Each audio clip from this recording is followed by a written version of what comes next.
junto com a gente. Agora esta chamada está sendo gravada. Está sendo gravada. Fabrício, querido. Fabrício presente. Boa noite, EPC Fabrício. presente.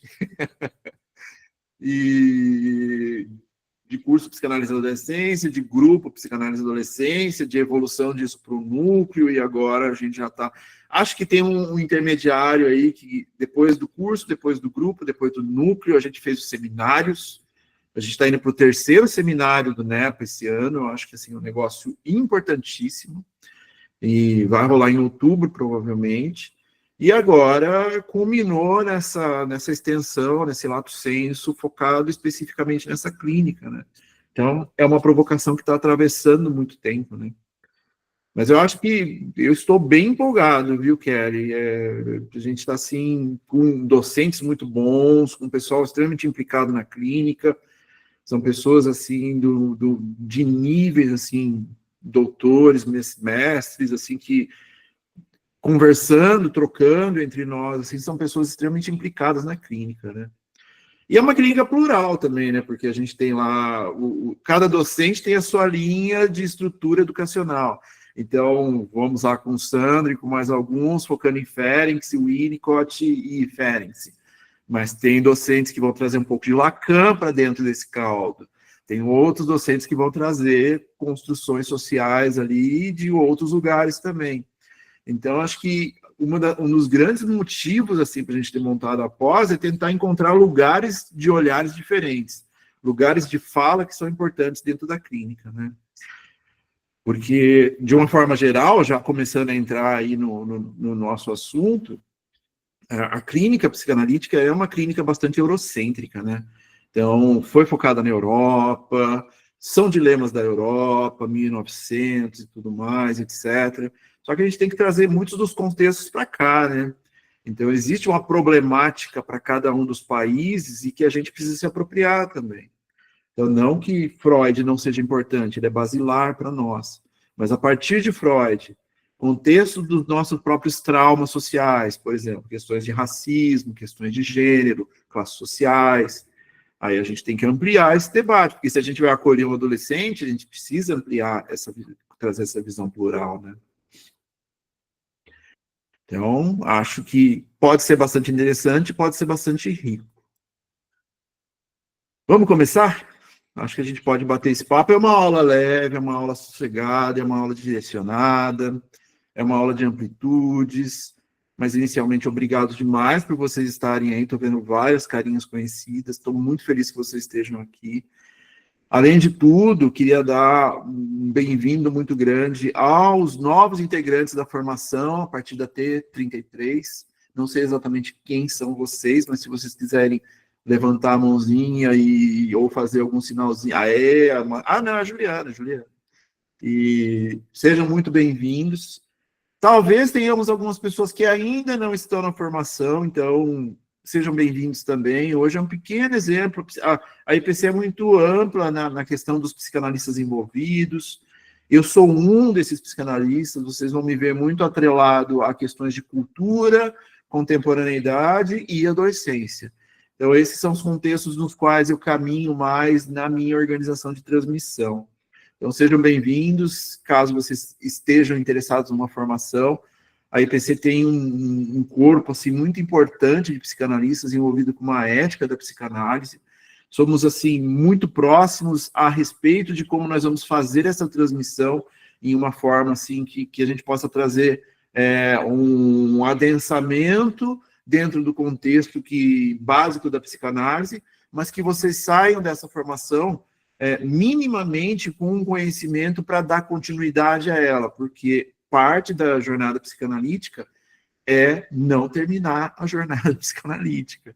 Então, por mais que a gente vai falar assim, existe uma formação inicial, a gente vai continuar. A gente vai continuar estudando, tem outros autores, é parte do processo de estar no que a gente chama de tripé psicanalítico, tá? Mas sejam bem-vindos a todos os interessados, ao pessoal da T33 e a todos que estão aqui hoje conosco. Deixa eu compartilhar a tela com vocês, para que a gente tenha uma guia aqui, né?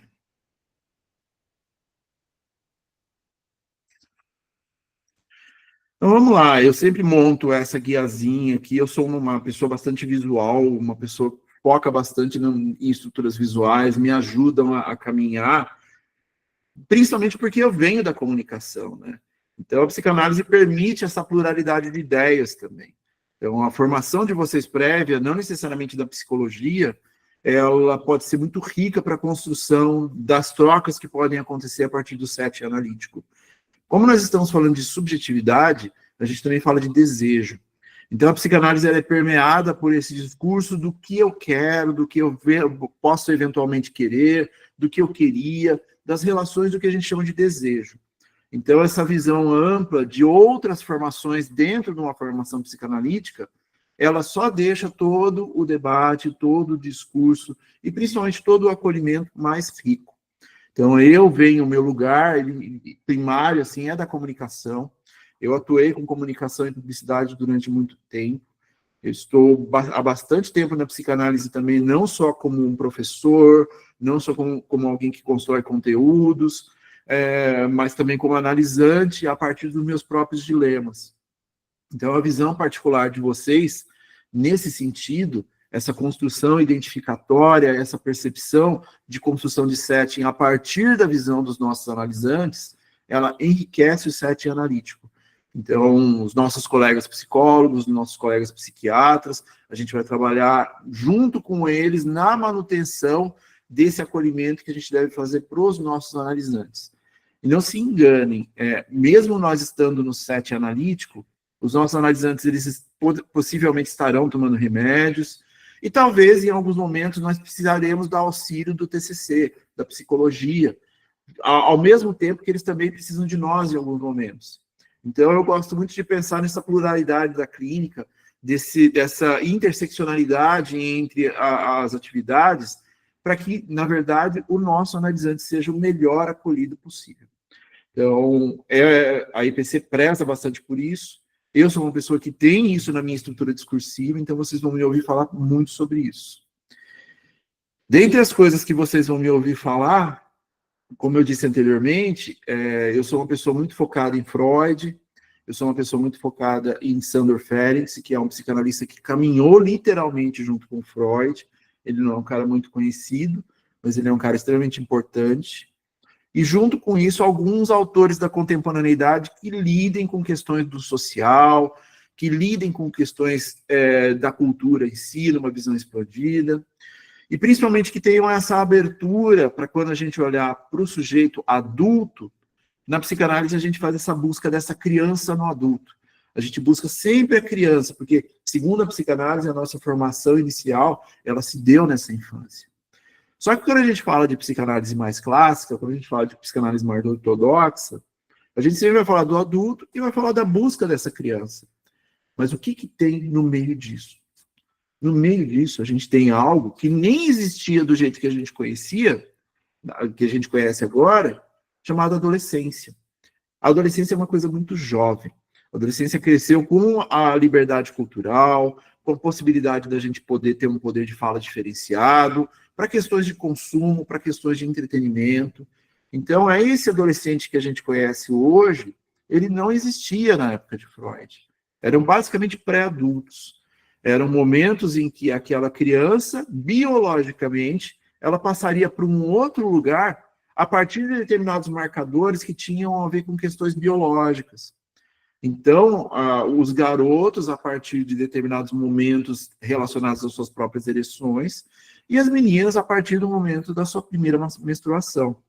Então, são marcadores biológicos colocados dentro desse contexto da adolescência, que para nós hoje, apesar de ainda serem incidentes, e apesar de eles também serem delineadores em alguns lugares do mundo, eles são pequenos demais para entender, eles não são ricos o suficientes para entender a subjetividade desse sujeito em construção. Então, um dos grandes desafios que a gente tem aqui, não apenas hoje, mas na nossa jornada em si, é tentar entender o que é esse sujeito em constituição. A gente chama de fase, a gente chama de momento, a gente chama de transição, a gente dá vários nomes para esse espaço de tempo. Mas esse espaço de tempo, na minha visão, e muito na visão psicanalítica da atualidade também, ele não corre no mesmo tempo normal que uma criança ou que um adulto. Na verdade, esse adolescente tem muita coisa acontecendo ao mesmo tempo, em um curtíssimo espaço de tempo cronológico. Além de tudo, ele vai ter que lidar com questões biológicas, ele vai ter que lidar com seus próprios hormônios, com a relação da visão expandida da psicanálise, e aqui a gente fala da visão expandida da psicanálise em relação à sexualidade. Para quem não tem essa percepção ainda, mas estará com a gente aqui para a gente possa falar mais sobre isso, na época que Freud falou sobre sexualidade, a vertente que se falava nas questões de saúde mental e de tudo que envolvia determinadas biologias era uma questão genital. Então, era o sexo em si, era a genitalidade. Um dos grandes movimentos que Freud trouxe para nós foi a expansão dessa visão de sexualidade. Então, ela não vai mais apenas na questão da cópula em si, do sexo em si. Ele vai para lugares a partir da busca de prazer, seja onde for. Então, essa visão dessa sexualidade expandida, ela é importantíssima para a nossa visão contemporânea, porque quando a gente fala de sexualidade, a gente não está falando apenas da genitalidade. A gente está falando de uma busca de prazer, de uma relação de desejo. Junto com isso, obviamente, tem todas as questões de pulsões, libidos, tudo isso envolvido, mas na adolescência a gente tem esses dois matizes muito conectados, que é um momento de uma certa erupção da sexualidade, do sexo em si, e também das relações de para onde que eu vou, o que eu vou fazer, o que eu devo fazer, que escolhas eu devo fazer a partir daí. Então a gente tem a união de duas coisas muito potentes, que são duas coisas que têm a ver com a relação de desejo em si. Então, biologicamente, eu posso ser um sujeito sexual, eu posso ter as minhas relações sexuais, ao mesmo tempo, eu também preciso construir toda uma gama de relações de desejo a partir das minhas próprias escolhas. Só que se eu sou um indivíduo em construção, se eu sou um sujeito que está ali começando um movimento de fazer escolhas que muitas vezes, através de atos discursivos, elas serão para sempre. Por exemplo, o discurso da profissão, as gerações anteriores posicionam como é uma escolha que vai delinear provavelmente a vida toda. Então eu estou lá com meus 18 anos, 17, 16 anos, 15 anos, e eu estou envolto com algo, com a escolha de uma profissão que vai delinear toda a minha vida. Essa é uma estrutura discursiva, e que impregna o discurso também do adolescente e que causa muita ansiedade. Por quê? Ele ainda não tem bases experimentais, experiências suficientes para fazer escolhas seguras sobre isso. Se nós adultos relutamos sobre que escolhas nós vamos fazer, imagina um adolescente. Então, esse é um pequeno preâmbulo para adiantar como é importante a gente falar mais sobre essa fase, esse momento, e eu, de uma forma assim, bastante diferente, eu chamaria até de uma certa estrutura. Acho que em algum ponto talvez a gente possa falar sobre isso de uma forma um pouquinho mais abrangente também, mas que envolve principalmente uma amplitude dessas escutas. Então, se eu sou um freudiano, se eu estou na clínica de Freud, a gente vai buscar o adulto, a gente vai buscar a criança, tem lugares bastante delineados a partir daí. Só que se eu busco só esses dois espaços, o que tem no meio, aquele espacinho tão importante, muitas vezes ele não é atendido, porque ele necessita de uma escuta ampla para isso. São elementos da cultura, são elementos do entretenimento, são as redes sociais na atualidade, é a internet, são os cuidadores que estão extremamente cansados, são as organizações de poder que estão ali também minuciosamente impregnando os nossos jovens com estruturas que visam a sua manutenção de poder. Então, nós temos muitos jovens hoje em dia sendo utilizados de maneiras escusas a partir de determinados lugares da internet. Então, se nós não tivermos maneiras e ferramental para debater uma escuta ampla de acolhimento para esse jovem, a gente talvez vá deixar esse jovem fazer as próprias escolhas e muitas vezes direcionar essas escolhas para o que deu certo a partir da visão do outro. Então, eles vão fazer escolhas baseadas em determinantes situações assim que outras pessoas façam escolhas por eles. Então, um discurso muito comum nas redes sociais é: eu consegui meu primeiro 1 milhão em 1 ano. Então, já que eu tenho que resolver todos os problemas, está todo mundo me cobrando, é tio, é tia, é pai, é mãe, é amigo, é sociedade, é o Instagram, é o TikTok, talvez exista um caminho curto para fazer isso. E daí eu crio essa fantasia, essa grande fantasia, de que se eu me empenhar e seguir determinado caminho proposto por alguém que está me vendendo um curso a um valor bastante complexificado, talvez, ou melhor, eu tenha sucesso porque ele está dizendo isso para mim. Só que junto com esse discurso de venda, esse jovem também vai ter que arcar com a responsabilidade de que se não der certo, a culpa é só dele. Então, é um discurso muito focado numa psicologia do eu. Eu resolvo, eu tenho que entender, eu tenho que dar conta de mim mesmo, eu tenho que fazer o meu desejo acontecer. E se eu falhar, o problema é só meu. E aí a gente entra num campo de solidões, a gente entra num campo muito complexo de falta de acolhimento, dos jovens hoje em dia não ter uma relação muito boa com a frustração, com a falta, e com um certo medo de poder conectar isso com pessoas e lugares na demonstração de uma certa fragilidade, porque a fragilidade é para os fracos.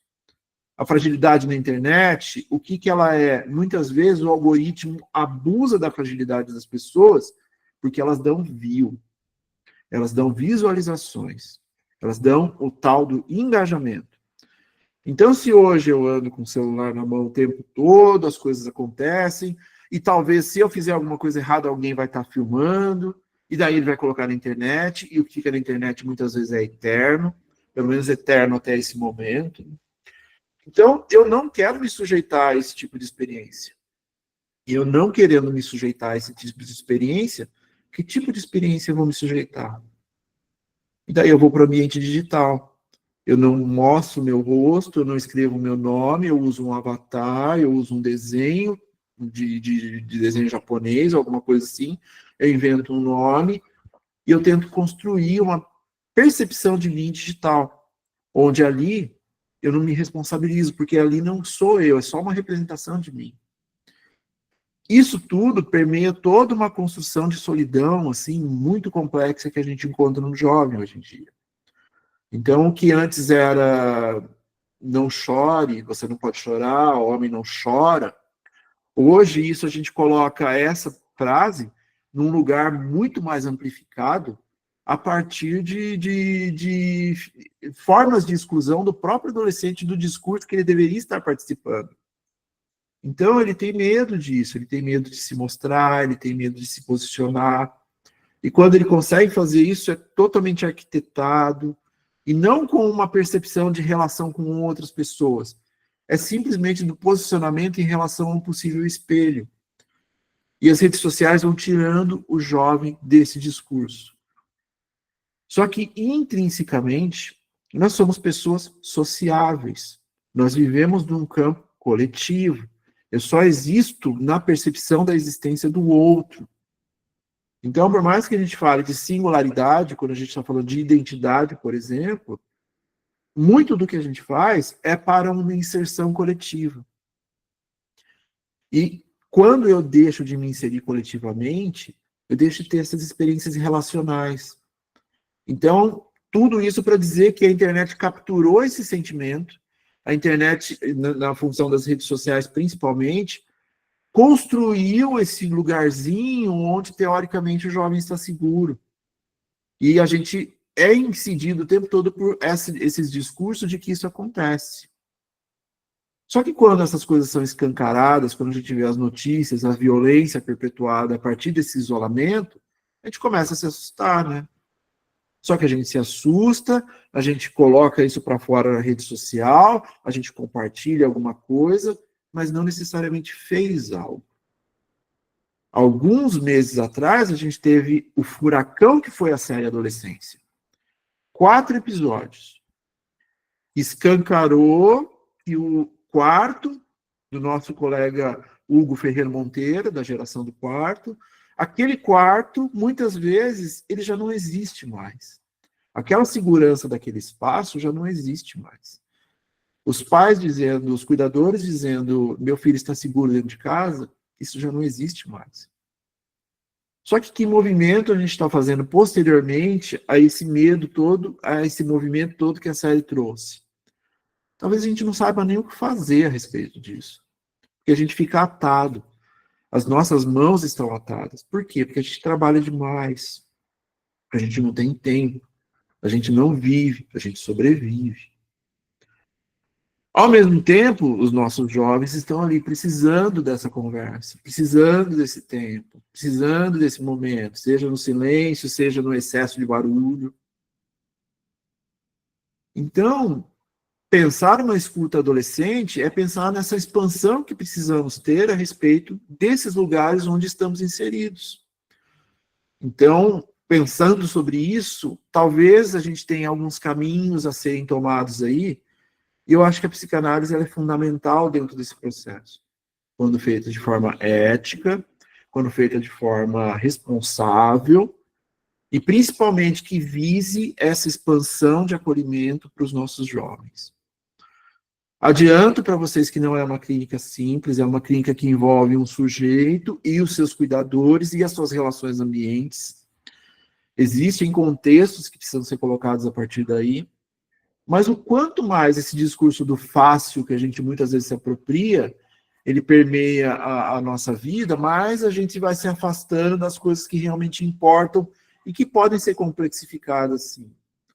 Então, muitas vezes é colocado dessa maneira, é uma clínica difícil, é uma clínica que tem que atender o jovem, é uma clínica que tem que dar demanda para os cuidadores, é uma clínica que tem que olhar para o ambiente, porque a escola ela é fundamental dentro desse espaço.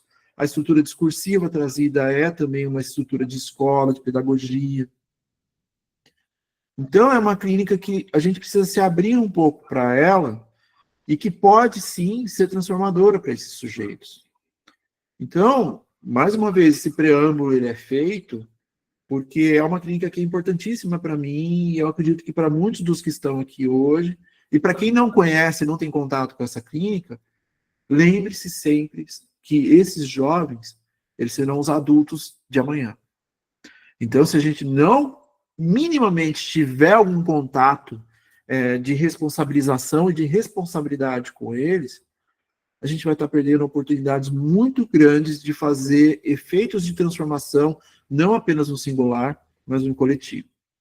Então, sejam bem-vindos a essa ideia de trazer alguma coisa de uma potencial jornada do adolescente em si. Como sempre, alguns avisos, os conteúdos trazidos dessas apresentações podem mexer conosco, estejam nas análises de vocês em dia, porque a psicanálise tem isso, né? A gente vai estar aqui, é uma aula, é educacional, é troca, mas ao mesmo tempo a gente vai estar falando com os adolescentes, com as crianças e com os adultos que residem aí no nosso psiquismo. Então, caso precise de alguma coisa e nós pudermos dar suporte, nos falem. Evitem trazer casos pessoais para cá na hora que a gente for debater, angústias que ainda estão em andamento. Quando acontece essas aulas abertas, os pais acabam ficando, os cuidadores acabam ficando um pouco angustiados, querem trazer alguma coisa, etc. Se vocês quiserem falar em um lugar fora desse espaço, com bastante gente, me chamem.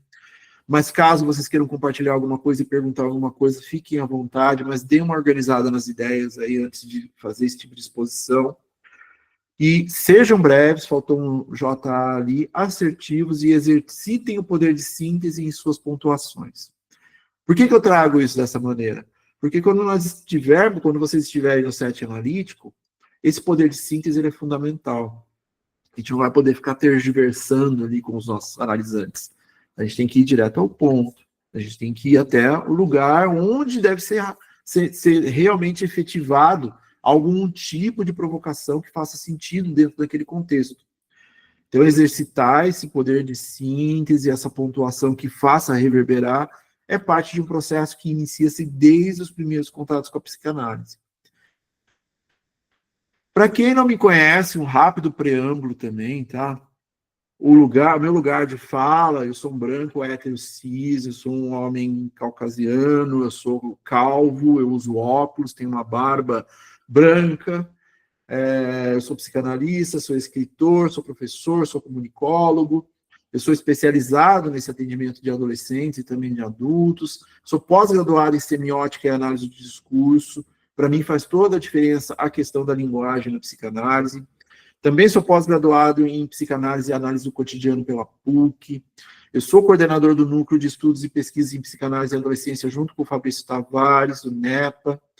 Eu também sou coordenador, junto com o Fabrício Tavares, da pós-graduação Lato Sensu Psicanálise e Adolescência aqui do NEPA. E, sem brincadeira, eu acredito mesmo que a psicanálise pode ser uma ferramenta de inclusão e transformação social. A escuta muda vidas. Se a gente souber aplicar isso de maneira ética, organizada e responsável dentro dos contextos, a gente pode efetivamente mudar vidas. Tem um podcast meu chamado Psicanálise e Comunicação, que migrou nas últimas semanas para Psicanálise e Cultura, ele está em todos os tocadores. Esse podcast gerou 3 livros, 2 deles eu vou sortear hoje, tá? Psicanálise e Comunicação. São 3 volumes, mas o 3º volume só tem na versão do Kindle lá na Amazon. E uma coisa que é importantíssima para mim é esse foco intenso na relação da cultura expandida com a psicanálise. Então, se a gente for falar de cinema, se a gente for falar de HQs, se a gente for falar de música, eu acho que esse tipo de literatura pode ampliar muito essas formas de acolhimento, tá? Eu tenho algumas transmissões em alguns espaços aí, então acheguem-se. O meu Instagram é esse, caso vocês queiram fazer parte das discussões, dos debates, fiquem à vontade, vai ser um prazer ver vocês por lá. Voltando ao ponto, essa proposta inicial em si, o que seria uma escuta ampla desse jovem? Então, eu já dei mais ou menos uma ideia do que seria. A gente não tem que apenas abrir uma escuta, a gente tem que abrir formatos e elementos transferenciais que possam dar uma amplitude para aquele espaço do set analítico que a gente vai criando. Porque com o adulto, a gente pode simplesmente dizer para ele, fale o que vem na sua mente. Esse é o processo da associação livre de ideias trazido por Freud. Fale a primeira coisa que vem na sua mente. Só que nós estamos em 2025, e a gente tem que falar de microimpulsos, a gente tem que falar de ansiedades, a gente tem que falar de raciocínio, a gente tem que falar de velocidade relacionada a tempo, e a gente tem que falar como a atenção hoje em dia é deteriorada. Então, a perspectiva do acolhimento do jovem e adolescente, em 2025, ele precisa também ter uma certa elasticidade a partir dali. Ele vai trazer, ele vai falar, ele vai mostrar o celular, ele vai querer contar alguma coisa, ele vai mandar meme para você. Muitas vezes ele vai vir e não vai querer falar nada. E no meio disso tudo ele está falando alguma coisa. Porque existe toda uma comunicação não verbal envolvida além disso, tem todo o espaço promovido dentro do lugar onde ele está inserido. E a partir dessa construção de acolhimento e de confiança no set analítico, caso ele veja que ali é um lugar que ele pode falar sobre qualquer coisa, inclusive mal dos cuidadores, eu acho que isso eu sempre saliento, e isso é sempre motivador para eles. A partir desse espaço seguro, ele pode trazer as perguntas mais diferentes que a gente possa encontrar a partir daí. Então, mesmo que eu não fale do meu sofrimento, talvez nessas perguntas exista, a partir de uma visão minuciosa dessa escuta, talvez existam elementos que possam ampliar essa estrutura discursiva trazida por eles. Então, é uma clínica moderna, é uma clínica ampla, é uma clínica que precisa ser expandida para outros lugares. A gente tem a tela, a gente tem o presencial, eles são muito mais acostumados do que nós, a extensão do braço a partir do celular, mas existem regras a partir disso também que precisam ser colocadas desde o início.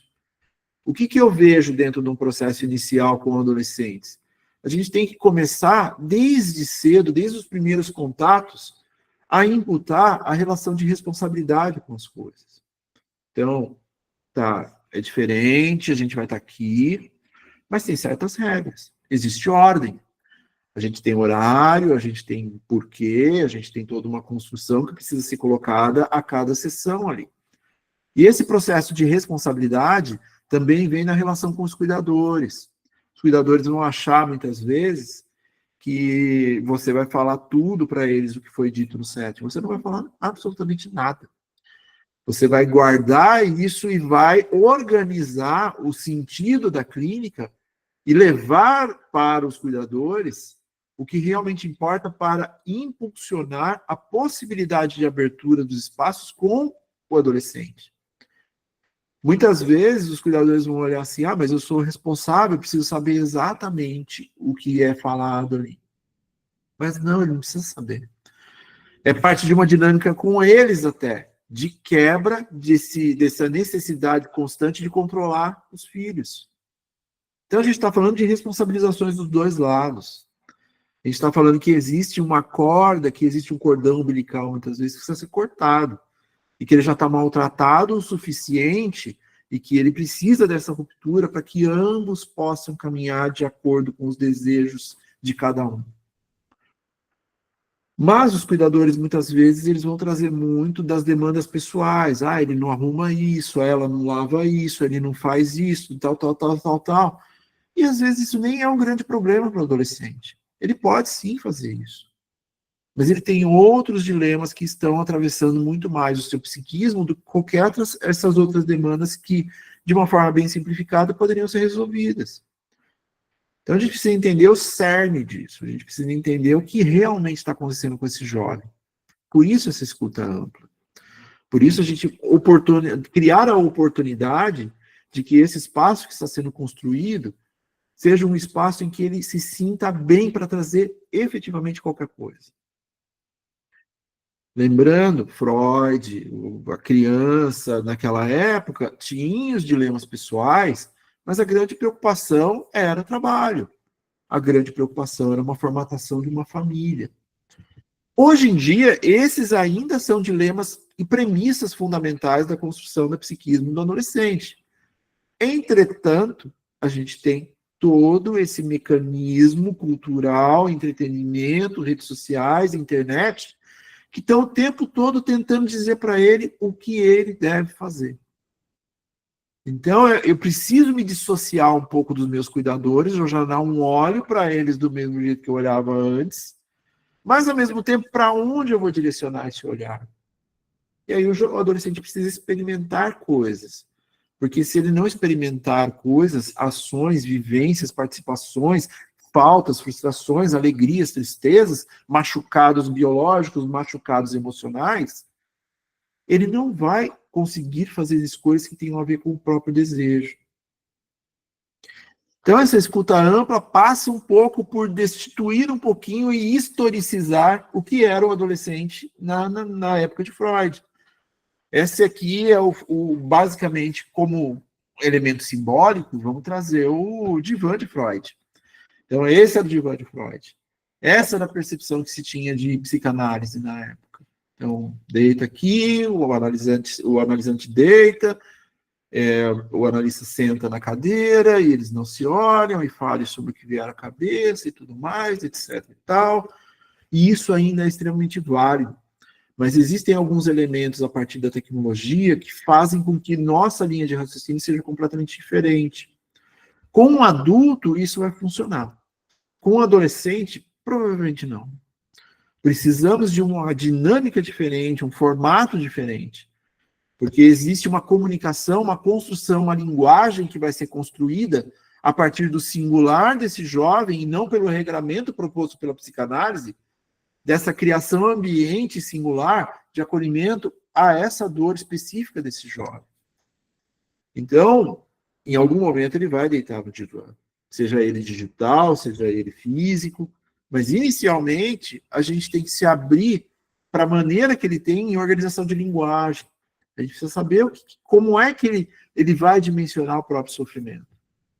E para isso, mais uma vez, essa escuta precisa existir. Então, essa escuta na perspectiva da psicanálise clássica, eu falo, o analisante fala e o psicanalista escuta e não fala, não demonstra sentimento, o que a minha amiga Karina Camacho chama muito bem de analista de mármore, ele é muito importante para a nossa construção durante a formação psicanalítica e para as transmissões que nós vamos fazer na linha de estudos, muitas vezes. Mas o setting analítico, hoje em dia, ele tem uma dinâmica diferente, ele tem um movimento diferente. Então, por mais que a gente se apresente para uma escuta, para um adulto, não quer dizer que para o adolescente vai ser exatamente a mesma coisa. Então, tá, vamos lá, você fala, eu escuto, tal. A dinâmica com o jovem é um pouquinho mais ampla a partir daí.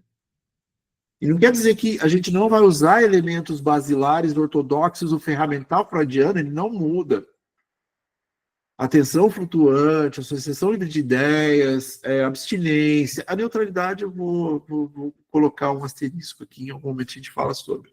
Mas esses 4 elementos principais proposto pelo ferramental freudiano, ele ainda é o que a gente usa na atualidade, mas com suas vertentes. Então, havia uma construção do que Freud chamou, sim, de ciência, que atendia o adulto, mas buscando a criança, e não havia essa edificação sobre o púbere, sobre a juventude em si. A gente tem, em algum momento, falar sobre isso. Porque os jovens, eles ocupam boa parte da vida deles como elementos de consumo hoje em dia. Não só de consumo na relação com o capital, mas de consumo de conteúdos, que também tem a ver com uma construção capital. Então, a perspectiva a clássica da psicanálise, ela é ainda basilar para nós. Mas talvez uma amplitude a partir daí precisa ser vista. Porque a incidência do mal-estar da nossa época, o que seria esse mal-estar da nossa época? Freud protagonizou, colocou a psicanálise num lugar onde ela estaria em tudo. Em todo momento, tudo que envolve cultura, tudo que envolve ambiente, tudo que envolve sujeito, de alguma forma a gente está trocando. A gente está transferenciando. E não apenas no setting analítico, no setting analítico de um formato diferente, de uma intensidade diferente. Mas como somos seres singulares no coletivo, a gente está o tempo todo trocando de alguma forma com as outras pessoas. Junto com isso, tem a construção do que era a cultura na época. E essa cultura, ela traz cultura no sentido expandido também. Essa cultura, ela traz muito benefício, mas ela também traz muito sofrimento a partir disso. São as nossas vivências, são os nossos sofrimentos. Então, durante a época de Freud, o mal-estar, ele estava num determinado lugar, era causado um certo mal-estar na sociedade, a partir dessa dinâmica de incidência do que acontecia no meio, nesses sujeitos. Só que Freud mesmo disse que o mal-estar da nossa época influencia o sujeito da nossa época. Então, se na época de Freud o mal-estar era não necessariamente é o mesmo mal-estar que a gente está vivenciando. Então, a gente precisa entender o que é esse mal-estar. A gente precisa acompanhar a tecnologia envolvida. A gente precisa acompanhar notícias. A gente precisa acompanhar o que está incidindo sobre os nossos jovens. Porque a incidência do mal-estar da nossa época, ela é extremamente preponderante e do mesmo jeito que dá oportunidade, ela também traz sofrimento. Então, cada época tem o seu próprio mal-estar. E junto com isso, o que eu venho falando desde o início, a união entre singular e coletivo, numa visão mais expandida de sujeito e ambiente. Porque não adianta nada eu falar só sobre uma pessoa, sobre aquele singular. Porque aquele singular ele é importante para a clínica. Eu vou falar sobre mim mesmo. Mas em algum ponto da clínica, os elementos relacionais vão aparecer. E daí eu tenho um ambiente, e daí eu tenho um coletivo.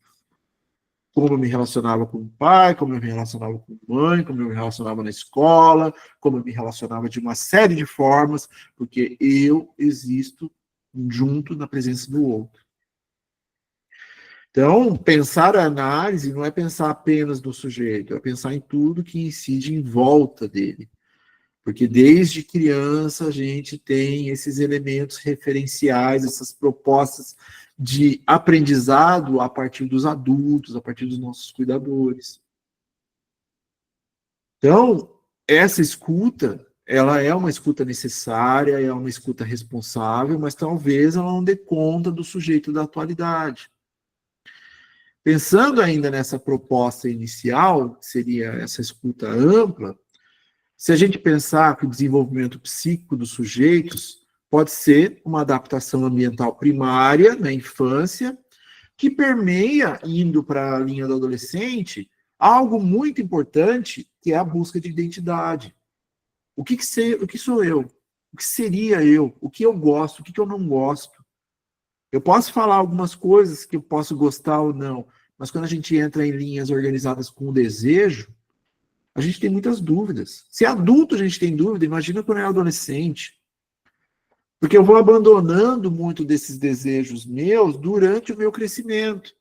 Eu gostava de desenho quando era criança. Eu sei que eu gosto de desenho quando eu era criança, eu desenhava. Mas todo o meu direcionamento, a influência e incidência dos cuidadores e do ambiente me direcionaram em algum momento e disseram: você não vai ganhar dinheiro com desenho. Você precisa escolher uma outra profissão. E daí eu escolho uma outra profissão focada nessa estrutura do dinheiro. E eu consigo ter uma profissão, consigo ter uma família, eu consigo minimamente construir alguma coisa do que se espera de mim. Entretanto, entre as reuniões, eu estou ali pegando uma folha de caderno e estou fazendo meus desenhos, meus rascunhos, as coisas que eu deixei para trás. E aí isso se torna uma angústia, isso se torna dor, isso se torna sofrimento, mesmo que eu não consiga perceber que isso era importante para mim. E aí eu acabo indo buscar um terapeuta, eu acabo indo buscar um psicanalista. E lá eu descubro que o desenho é importante para mim. E que há mais de 30, 40 anos eu não lido com esse desejo. Só que ele estava aqui. Ele estava aqui, recalcadinho, mas aparecia de vez em quando. Como? Eu gostava de animações, eu assistia desenho, eu tinha prazer de assistir desenho com os meus filhos, eu trazia algumas outras coisas junto, de vez em quando eu rabiscava os cantos do caderno, às vezes me dava vontade de ler esse quadrinho, mas não, eu precisava me tornar um adulto responsável, ganhar dinheiro, fazer família, comprar o carro, trocar o carro, comprar a casa e tal. Eu abdico disso. Quando adulto, eu posso voltar a esse desejo muito grande, e tentar sublimar isso para alguns lugares. Eu não preciso abandonar o que eu estava fazendo. Mas agora que eu tenho um pouco mais de tempo e talvez eu tenha um pouco de dinheiro, talvez eu possa fazer um curso de desenho, por exemplo. E aí eu lido com o meu desejo, eu coloco ele em movimento. Então, tudo que permeia essa busca na adolescência, a gente pode colocar isso como uma certa busca da identidade. Mas ela vem a partir dessa adaptação ambiental primária. Marquem essa palavra, identidade. Identidade é a próxima palavra que vai ser usada para a manutenção de consumo dos nossos jovens. Os nossos jovens, o que antes era buscar seguidores para se tornar uma influência, o discurso provavelmente vai mudar agora para: você precisa ser um cara autêntico para as pessoas gostarem de você. Você precisa ter identidade. E aí as grandes tecnologias, as grandes corporações vão transformar essa busca da identidade em moeda. Nós vamos falar sobre isso em algum outro momento também, mas essa busca, esse grande movimento dessas organizações de consumo, elas visam a busca do nosso sofrimento, a busca e a manutenção do nosso sofrimento. E os jovens são o principal público-alvo dessas empresas. Junto com isso, falando de identidade e tudo mais, para que a gente possa deixar o encontro de hoje um pouquinho mais teórico, a gente pode falar um pouco de Donald Winnicott. O Winnicott foi um pediatra e um psicanalista que foi importantíssimo no desenvolvimento da psicanálise com crianças, junto com Melanie Klein, junto com a própria Anna Freud, em vertentes diferentes. Mas o Winnicott trazia que o ambiente onde aquela criança está inserida é fundamental para nossas construções.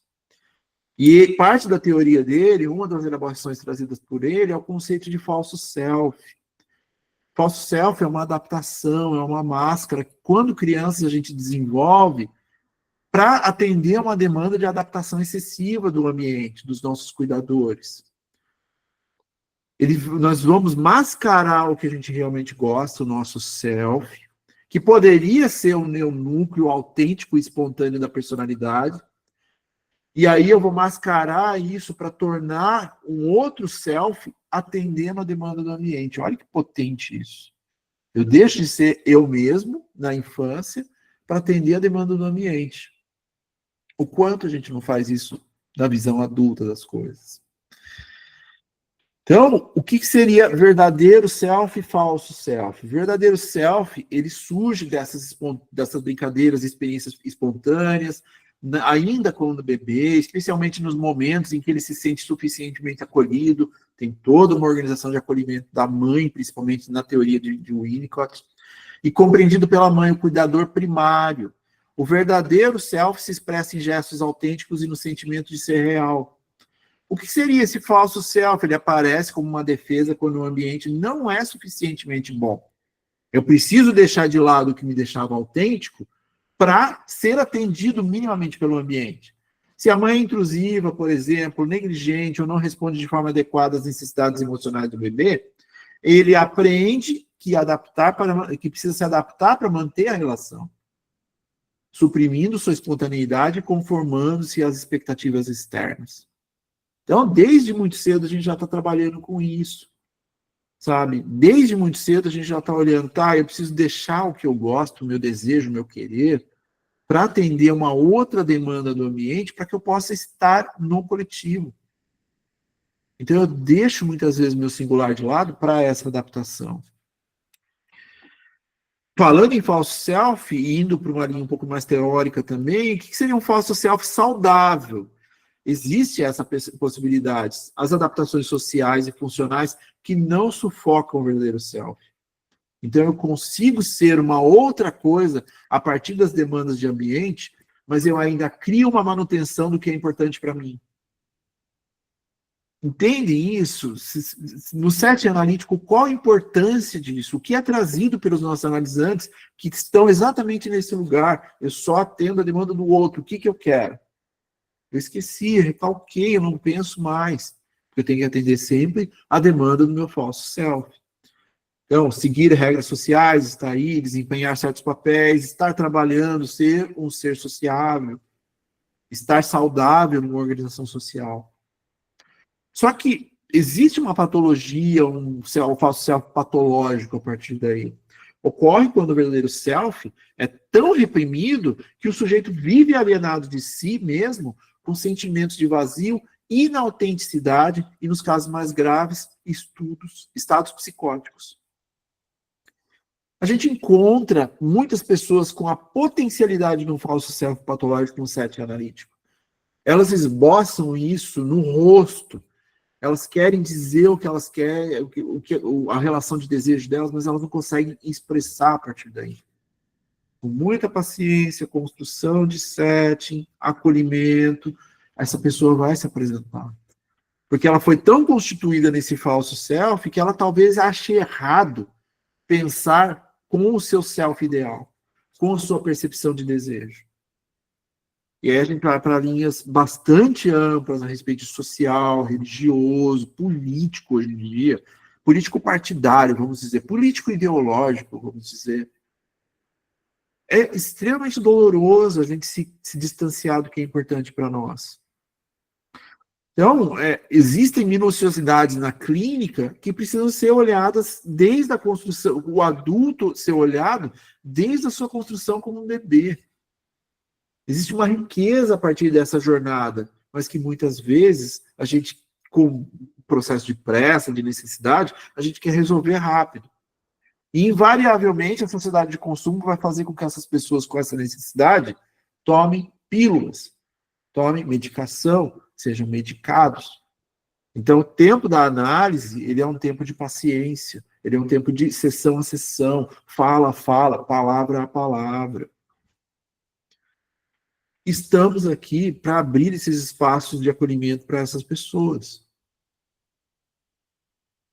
Pensando um pouquinho além, o que seria a adolescência em si, nessa constituição psíquica, fundamental para o que a gente está falando hoje, e para o acolhimento do jovem. Então a gente vai lá mais uma vez, falar de construção de identidade. A adolescência é basicamente a construção da identidade.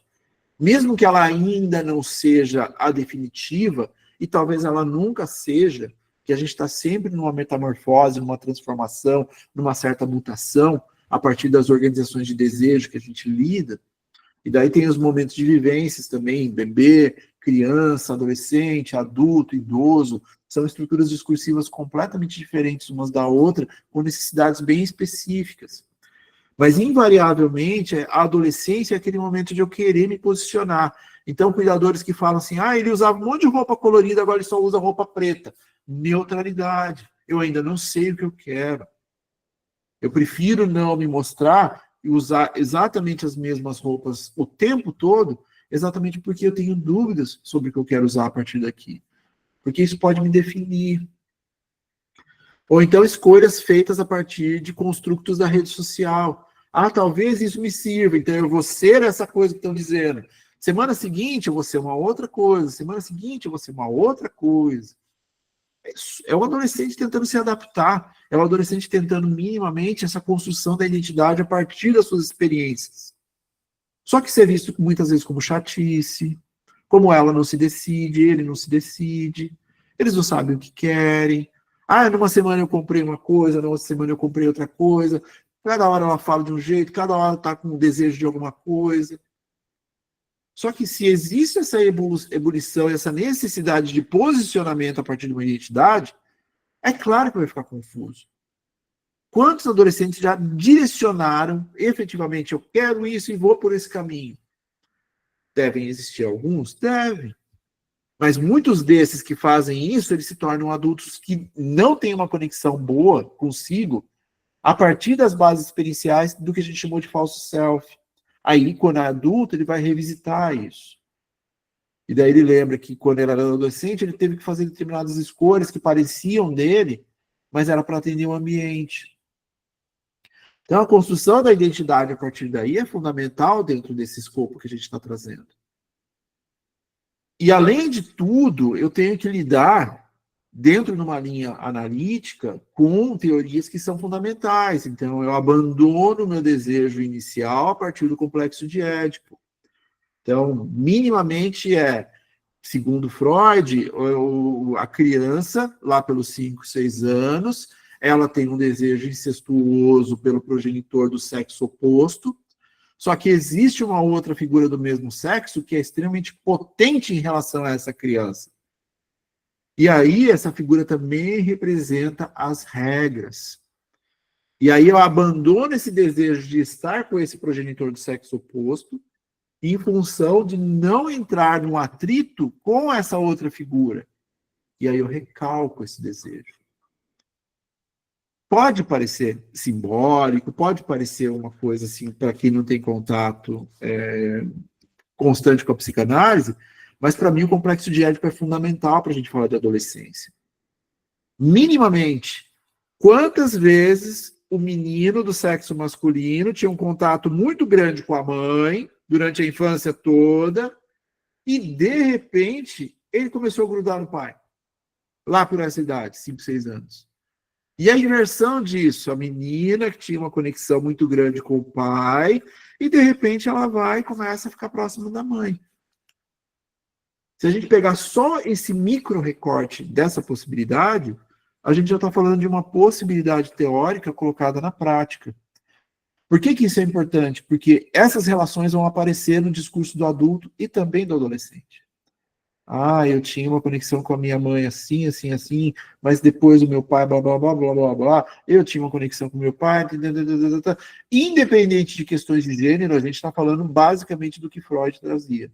Existem adaptações para isso, para essas teorias, já numa visão mais ampla de sexo, de gênero, de raça, classe social.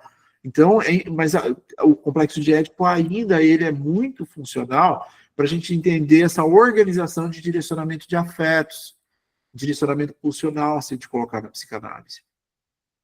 Depois disso acontecer, a gente tem um período de latência, período de elaboração, experimentação de estímulos e teste de reação. É a criança experimentando.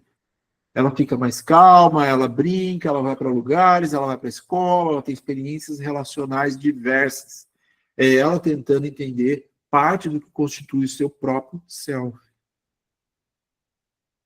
Aí ele vai começar, nós vamos começar a ter as nossas relações experienciais singulares e coletivas, o impacto da busca a partir do desejo do outro. Então, eu quero atender essa demanda, eu quero estar nesse grupo, eu quero fazer parte. Eu não gosto muito disso, mas eu vou fazer durante um tempo para aguentar e estar junto com outras pessoas.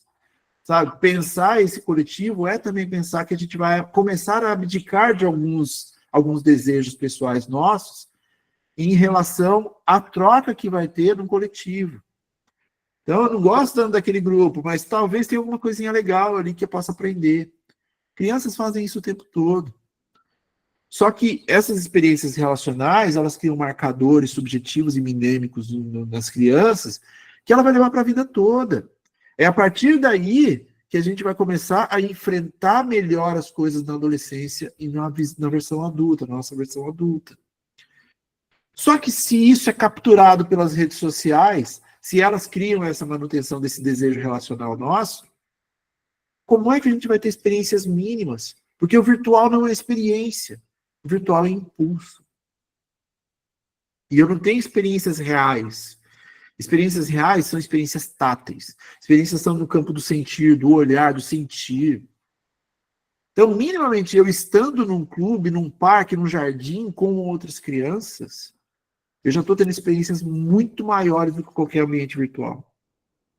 E daí a gente vai para um outro lugar muito incidente de sofrimento na atualidade, que são a ausência de políticas públicas que promovam esses espaços. A gente morre de medo. A gente tem medo de deixar nossos filhos saírem.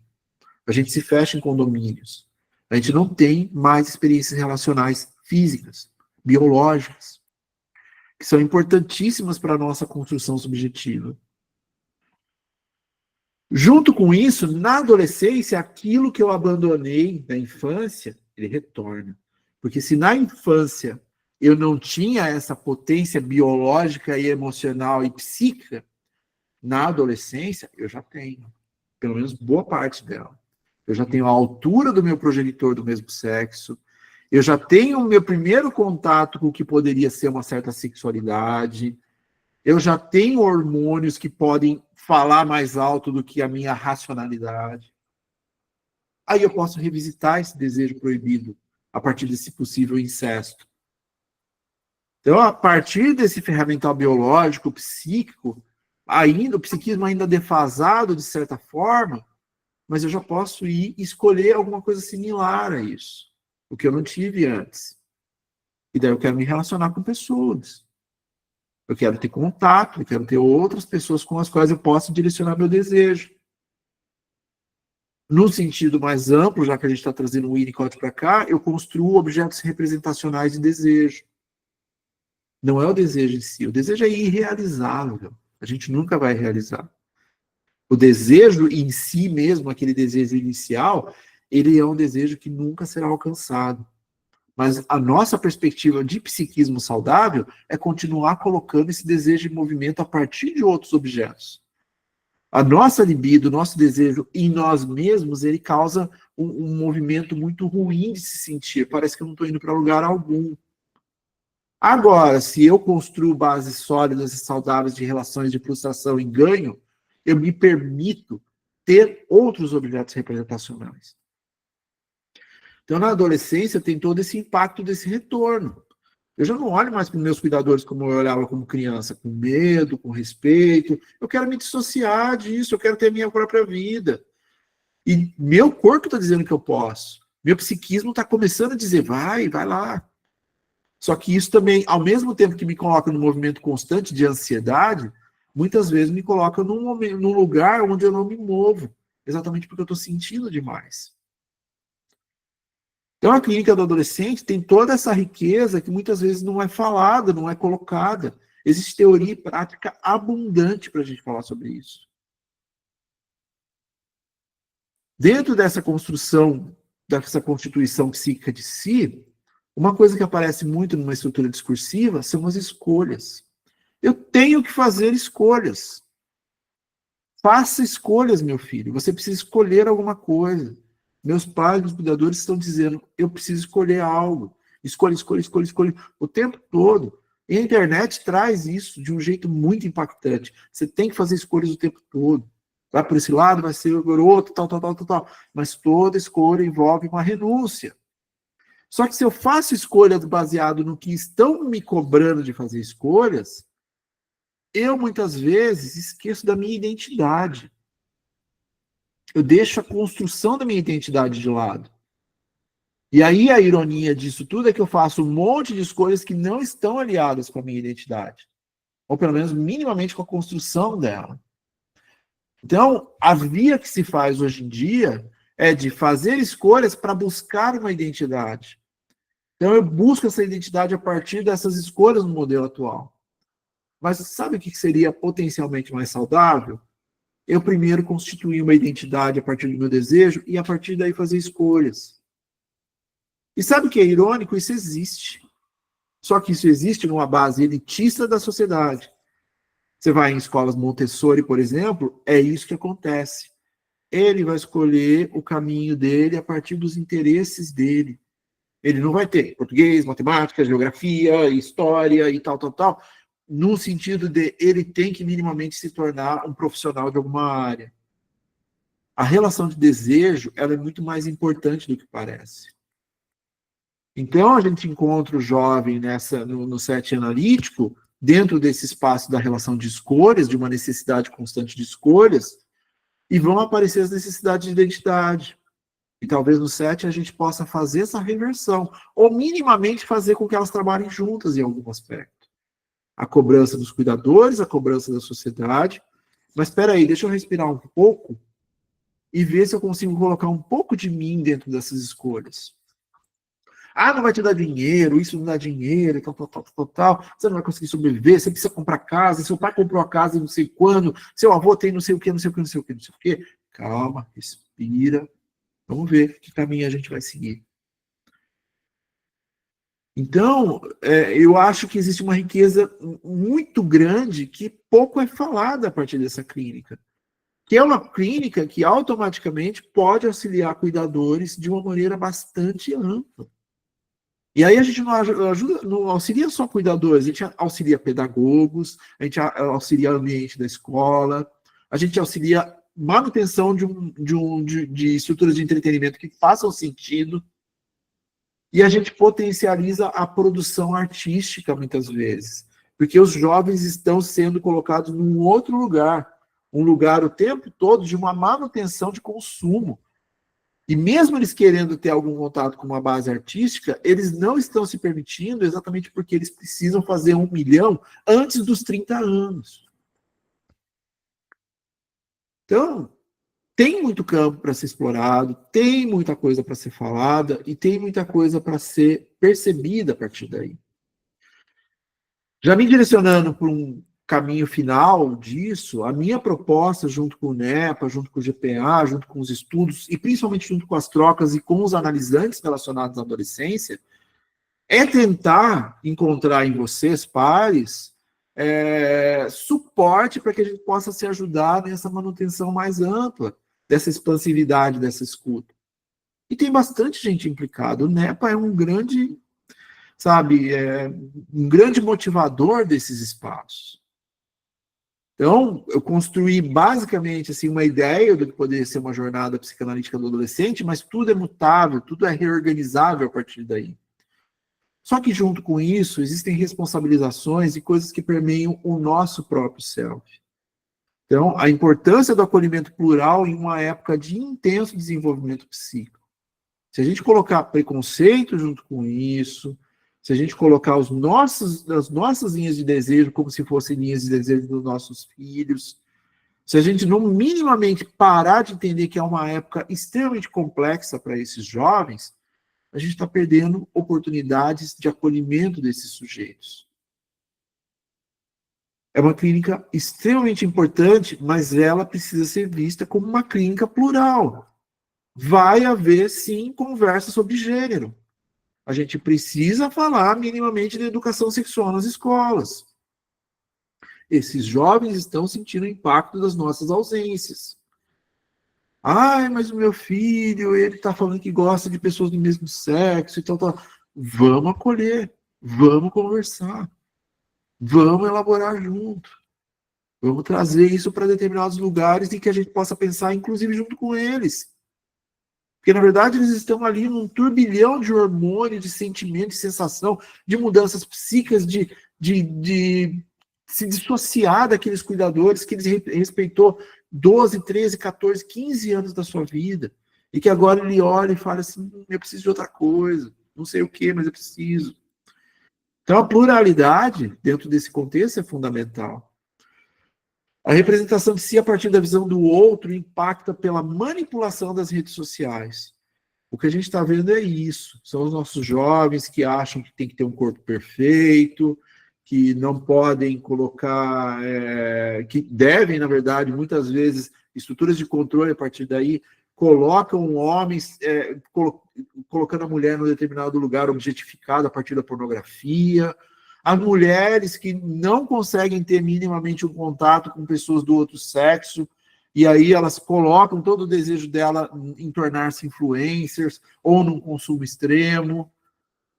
Tudo isso incide sobre esse jovem porque não há manutenção dessas manipulações. Hoje em dia, com a inteligência artificial e com as fake news, isso cada vez mais vai ficar mais complexo. O que é verdade? O conceito de pós-verdade nunca foi tão inerente assim na nossa vida.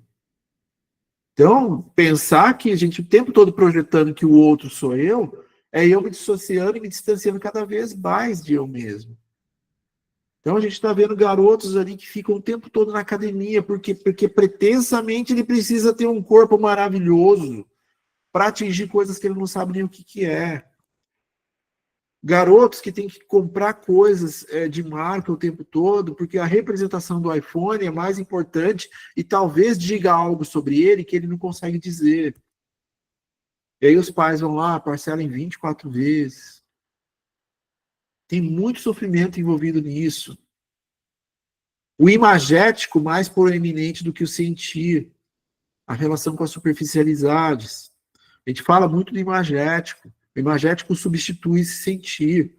Eu preciso postar, eu preciso mostrar, eu preciso fazer unboxing, eu preciso construir alguma coisa a partir da visão do outro, eu preciso consumir para ser alguém. Tem muita gente ganhando dinheiro com esse sofrimento. E lembrando que esse sofrimento não é só do jovem, é do ambiente dele também. A identidade como moeda de troca, consumir e ser consumível, tem que ter sido sem, mas é ser. Consumir e ser consumível a partir de um discurso de autofagia. Eu estou o tempo todo consumindo e me permitindo ser consumido. Eu estou o tempo todo criando uma autofagia de mim mesmo.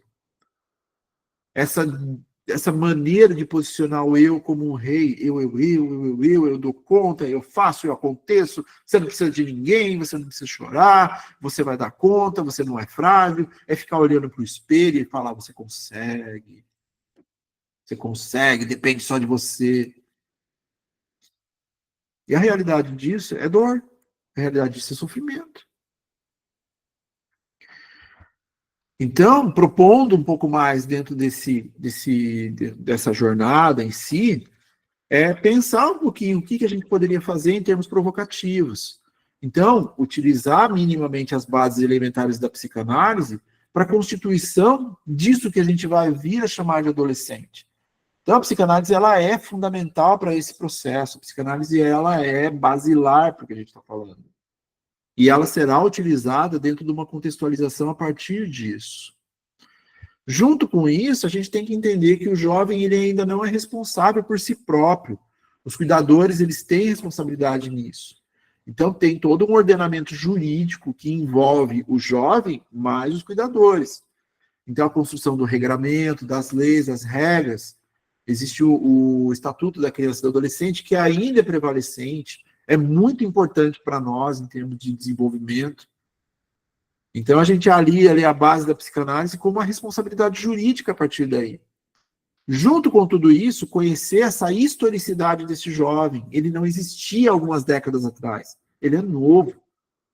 Só que a gente precisa constituir isso dentro do mal-estar de cada época. A gente precisa entender como é que ele foi constituído desde do que era chamado de púbere, para depois jovem, para depois para a juventude, até o adolescente da atualidade. Isso é teoria e isso é prática também dentro desse contexto. Junto com isso tudo, entender determinados marcadores, cisões e defesas. Porque nós criamos das nossas relações infantis esses lugares e que eles reverberarão no adulto. Existem marcadores suficientes para a gente escutar a criança no adulto, mas também o adolescente no adulto. A gente cria muitas defesas desde muito cedo e que a gente vai revisitar ou na adolescência ou na nossa fase adulta. Junto com isso, uma abertura muito ampla para a sexualidade numa visão expandida. Sim, a gente tem que falar de sexualidades, no plural. Porque hoje existem direitos, existem pessoas que estão lutando pela sua própria existência.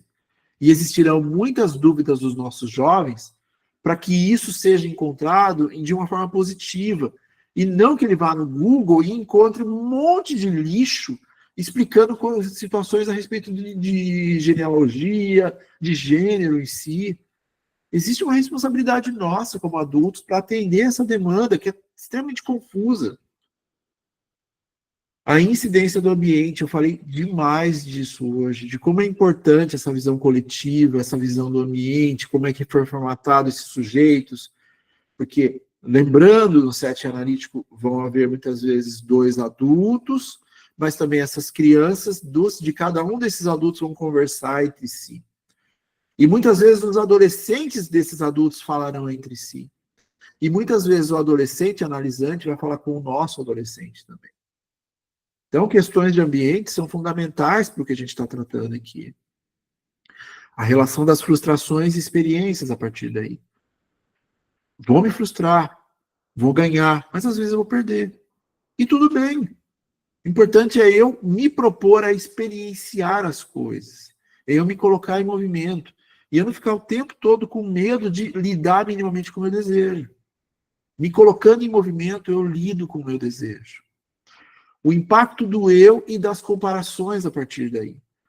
Então, as redes sociais amplificam isso e implementam um mecanismo de que o outro está sempre melhor, a grama é sempre mais verde, dá certo com ele, não dá certo comigo. Só que eu não sei quem eu sou.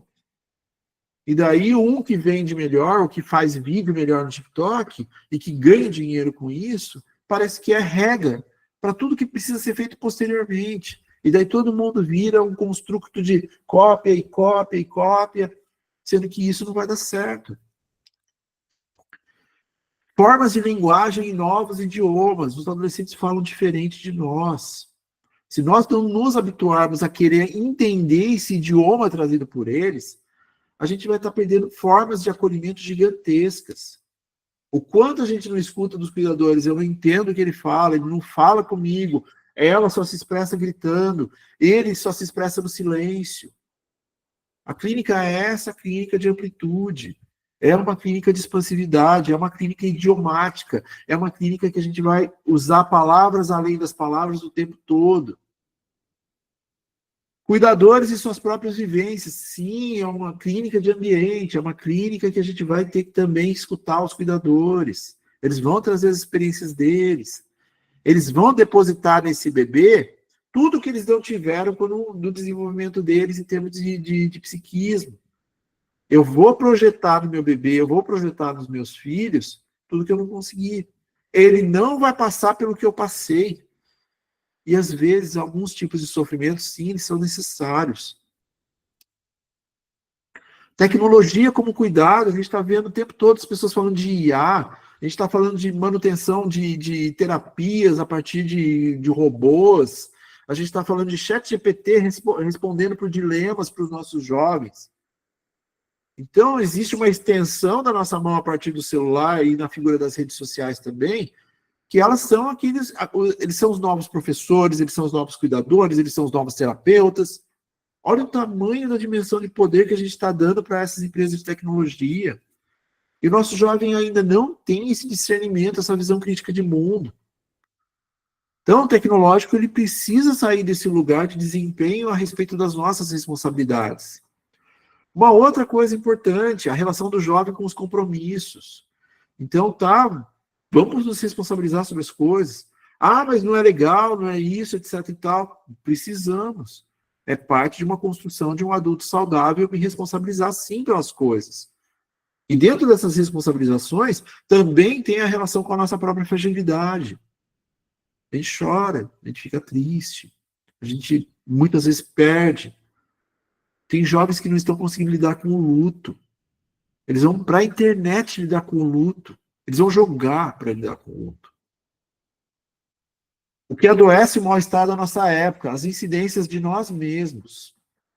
Uma coisa muito comum no set analítico com adolescentes também é o pai, ou a mãe, o cuidador, dizendo ele não sai do celular. E a pergunta do analista é: como é que você usa o celular, pai? Como é que você usa o celular, cuidador? Ah, eu também uso o tempo todo, mas eu tenho que trabalhar. É experiência, é representatividade, é referência. Então, se nós, como adultos, não conseguimos ter essa responsabilização sobre isso, é parte desse mal-estar que nos assola. Como é a expressão do sofrimento? Que sintomas eu estou apresentando? Ah, eu não falo, ah, eu falo demais, ah, eu estou me cortando, ah, eu estou falando em morte, ah, eu estou falando em me mudar. Tudo isso é sintomatologia. Mas se a gente não se apropriar do desejo, se a gente não se apropriar dessa escolha por construir esse espaço junto com esses jovens, essa sintomatologia vai virar medicação. Aí é TDAH em excesso, aí são relações de atenção em excesso, aí são excludências a partir dessa maneira que hoje em dia se vê a medicação, que na verdade não permite que o jovem seja ele mesmo. Se ele tem velocidade demais, é um problema. Se ele tem velocidade menos, é um problema. A gente não pode ter os nossos próprios tempos.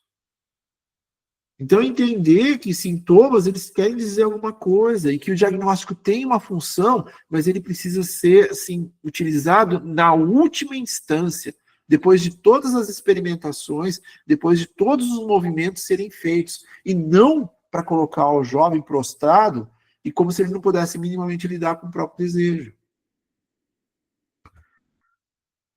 Uma potencial elaboração do que eu venho trazendo a respeito de uma psicanálise brasileira, que é um livro importantíssimo, foi um livro importantíssimo para mim esse ano, de uma professora chamada Fernanda Canavês com Joel Birman, em que eles propõem que o ambiente onde nós estamos inseridos, Brasil, ele também tem características próprias em relação à subjetividade dos sujeitos.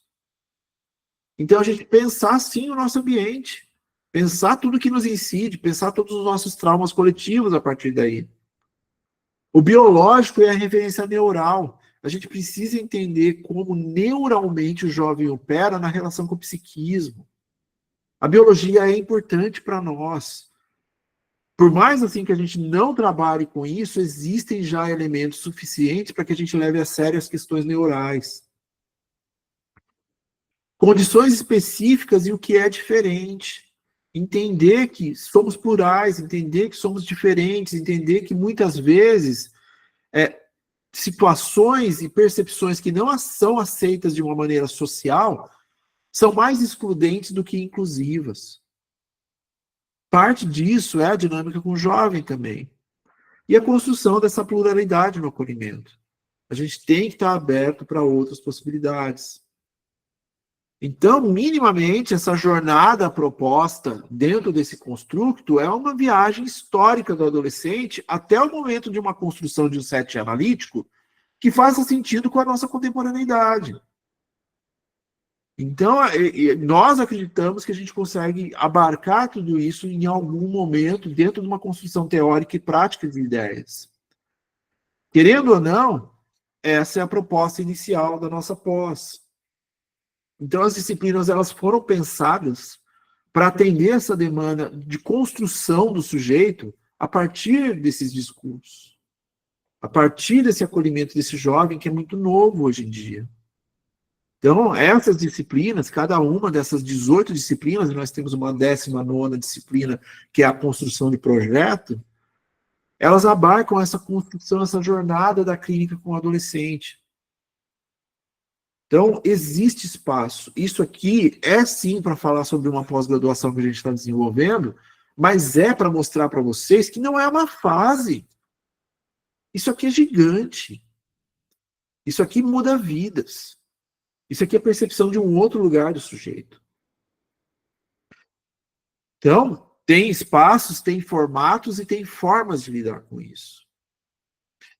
Numa organização final de 10, para a gente abrir um pouquinho para conversar um pouco, como eu falei anteriormente, atender o adulto é encontrar a criança e também o adolescente. Ele estará lá. Mesmo que eventualmente você queira atender o adulto, ele vai trazer os dilemas dele da adolescência. Conhecer isso é fundamental. Junto com tudo isso, não dá para pensar a adolescência como apenas uma fase. Eles são o grande alvo de estruturas de poder exatamente por esse raciocínio. Não vamos simplificar esse espaço de tempo em que acontecem coisas que deveriam muitas vezes ser elaboradas numa vida inteira. Existe espaço para pensarmos isso em sentidos singulares e coletivos. Junto com isso, pensa que a adolescência é um momento crucial para o desenvolvimento de visões críticas de mundo. É ali que eu começo a ter as minhas experiências e começo a desenvolver o criticismo do que virá a ser essa minha jornada pessoal, singular, que resvala também no coletivo. Em um mundo digital de acolhimentos difusos e que desestruturam, a psicanálise se apresenta como uma possível voz de perspectivas de apropriação do desejo. Então, pensar o adolescente é pensar esse espaço onde ele vai ter que lidar com coisas demais e que ele vai, mais uma vez, ter que se reapropriar da possibilidade dele desejar alguma coisa, mesmo que ele não consiga nominar isso. Gente, era isso que eu tinha para trazer para vocês hoje. Grandes referências, assim, é um convite, conheçam o site, o portal do NEPA, a gente desenvolve textos, a gente tem a estrutura de cursos, tem um boletim mensal a partir dali, vocês podem visitar o canal do YouTube, tem os seminários, tem o podcast Cepapod, que eu acho fantástico. O canal do YouTube ele está cada vez mais intenso. O Rafael ele está aí com a gente, o Rafael Hiller. Ele é uma das pessoas que esteve nas aulas abertas. Vocês vão ver aulas abertas agora com uma frequência colocadas no YouTube. Então curtam lá esse canal, tá? Tem aula aberta minha, tem aula aberta da Gabi, do Rafa, da Mariana. Assim, a gente está tentando realmente rechear com conteúdo ali. E vocês vão encontrar as apresentações dos seminários anteriores, de 23 e 24. Então fica aqui o convite para vocês conhecerem tudo isso e também procurem os tocadores favoritos aí de vocês, o Cipapod. É um projeto da Carol com a Gabi, em que elas trazem um filme e um convidado para poder elaborar alguma coisa sobre a adolescência e essa construção de entretenimento. Eu acho maravilhoso isso, eu acho que são trocas fundamentais e, assim, fantásticas para que a gente possa conversar sobre o adolescente, tá? Junto com isso, fica aqui o convite para vocês conhecerem a pós-graduação Lato Sensu Psicanálise e Adolescência. A gente está indo para os últimos dias de divulgação. A gente já está começando a se comunicar aí com quem vai fazer parte, já estão montando os grupos, daqui a pouco os acessos serão trazidos, a gente já movimentou tudo isso, tá? Alunos do EPC têm um desconto ali, falem com a Ana Paz, a gente pode desenvolver isso, a gente pode fazer isso junto. É uma pós-graduação de 19 módulos, mas executável em 2 anos. São 3 aulas ao vivo a cada mês, 2 horas de aula, cada uma dessas aulas. Você vai ter acesso à gravação disponível ali. A gente está construindo uma comunidade online, um grande Facebook, eu não gosto de falar isso, mas assim, é legal, é um espaço legal de fórum para a gente trocar informações, notícias, para que a gente possa conversar bastante sobre aquilo. E ali vai ter uma avaliação, vai ter uma opção de construir um texto, e esse texto pode sim ser publicado no NEPA depois, como texto final ali da pós. Então, tem toda uma dinâmica de disciplinas e docentes ali. Eu sou encantado com os docentes que estão conosco. Então, é uma turma muito boa. E caso vocês queiram saber mais, falem aí conosco e tudo mais. Junto com isso, referencial teórico, eu usei algumas coisas do 3 ensaios sobre a teoria da sexualidade do Freud. Trouxe um pouco do Infamiliar, um texto dele que em algum momento a gente vai ter uma aula aberta específica sobre isso, eu acho muito importante. E a minha clínica toda é permeada por discursos a partir de Sandor Ferencz, então conheçam também o autor. Trouxe algumas coisas do Brincar da Realidade do Winnicott. Dei uma pesquisada ali rapidamente no livro da Silvia Ons, no Tudo que você precisa saber sobre psicanálise para tirar algumas dúvidas. É um livro de cabeceira, precisa existir. E existe um livro mais recente, que é da Carolina Del Boni, As Dores da Adolescência, que eu recomendo para qualquer um ler. Então, fiquem aí com as dicas, depois a gente pode compartilhar nos grupos e tudo mais.